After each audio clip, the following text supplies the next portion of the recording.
একদিকে গ্রামীণ বর্ধমান, অন্যদিকে দুর্গাপুরের মতো শহুরে ভোটার, সর্বত্র মানুষ বুথমুখী। দীর্ঘ লাইন দেখে সন্তোষ প্রকাশ বিজেপি প্রার্থী দিলীপ ঘোষের।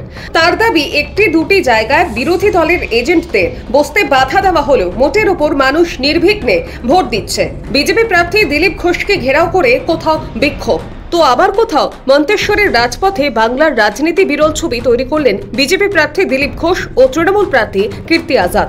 সৌজন্যের রাজনীতিতে দিলীপ ঘোষ তৃণমূলের প্রার্থীকে পরামর্শ দিলেন, বয়স হয়েছে, একা রোদে দাঁড়াবেন না।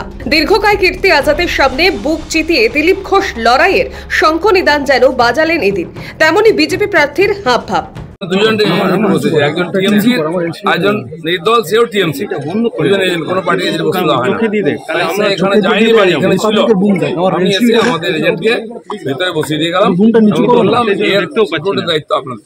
এজেন্ট বসতে দেওয়া হয় না, ভোট দিতে দেওয়া হয় না। কিন্তু লোক যেভাবে লাইনে দাঁড়িয়েছেন, ভোট ভালো হচ্ছে, হবেও।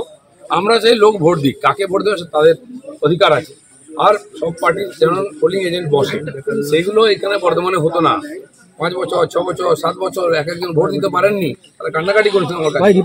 আমি দেখছি আজকে ভোটিং হচ্ছে, স্লো হচ্ছে অনেক জায়গায়, কিন্তু ভোট দিতে পারছে লোকে। আমরাও দেখছি শেষ পর্যন্ত সমস্ত ভোটার ভোট দিতে পারেন, সেই ব্যবস্থা। কেন্দ্রীয় বাহিনীকে বললাম যে এরা ভয়ের মধ্যে আছে, প্রত্যেকবার এসে ঢুকতে হয় না, মারপিট করা হয়, যেন তাকে সেফলি সেই দায়িত্ব নিতে বললাম। ভালো ভোটিং হয়েছে, 500 বেশি হয়ে গেছে, মানে 40%-এর উপরে হয়ে গেছে। 1200 এতক্ষণ তো আটকায়নি, 4 ঘন্টা ঘুরছি আমরা। আমি জানি না কি গ্রাউন্ডে আটকাবে, কি অধিকার আছে। প্রেস মিডিয়াকে কেউ আটকাতে পারে না, দিলীপ ঘোষ ক্যান্ডিডেট, তাকে কেউ আটকাতে পারে না। এখন ওনার সঙ্গে যদি লোক না থাকে, উনি দাঁড়িয়ে আছেন একা রৌদ্রের ধারে, তো এটা তো চিন্তার বিষয়। আমি বললাম এত বয়স্ক মানুষ কেন রৌদ্রে দাঁড়িয়ে আছেন, গাড়িতে বসুন। তৃণমূল প্রার্থী কীর্তি আজাদ দুর্গাপুর সিটি সেন্টারে কালী মন্দিরে পুজো দিয়ে ভোটের সকালে বের হয়েছেন। নানান বুথ ঘুরে তার দাবি, মায়ের আশীর্বাদ ছাড়া কিছুই হয় না। सच्चे भक्त को माँ सच्चा भक्त है, उनसे मांगा नहीं जाता, वो अपने आप देती हैं। রাজ্যের মন্ত্রী তৃণমূল প্রার্থীকে ভোটের সকালে ভোটারের সঙ্গে পরিচয় করাতে গিয়ে বারবার বললেন উনি মৈথালি ব্রাহ্মণ।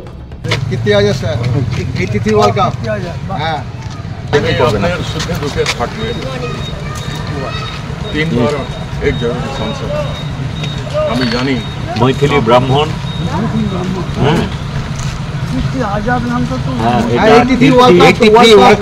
বাংলার সচেতন, প্রবীণ ও নবীন ভোটার কি সেই কথা শুনল? বর্ধমান থেকে সুজয় ভট্টাচার্য ও কল্যাণ দত্ত, সৌভিক সান্যালের রিপোর্ট, সময় কলকাতা।